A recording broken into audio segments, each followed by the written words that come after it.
guys, this is Jesse Reno, and I'm going to be teaching some painting workshops coming up in June, August, and September. One in my studio, another one in Edmonds, Washington, and another at Art and Soul here in Portland, Oregon.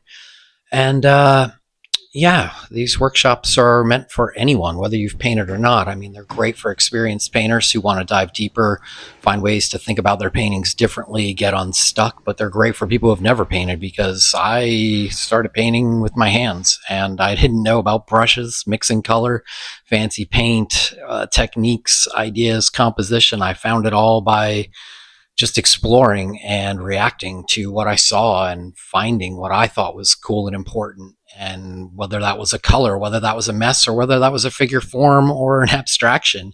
And, I've found ways to really kind of get deep with that and find something beyond just a pretty picture by changing directions and getting lost.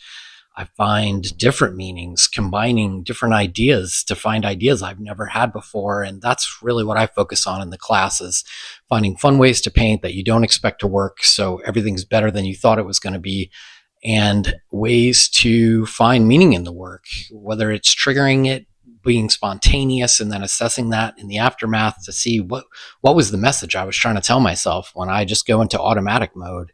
So we do a lot of lessons and ideas focused on this, learning to improv, learning to trust your gut, learning to just use instinct, and then learning to find, when you're stuck and have a problem, to find a way out of that by changing direction, letting go of some idea that's got no more juice or energy or excitement in it, so that we can continue and paint in a way that is fun from start to finish. I mean, yeah, sure, there's some bumps in the middle of the road, but learning to overcome those is helpful in learning to overcome any problem. So you can check these out on my site, jessereno.com. All the info's there, and hope to see you there. Thanks.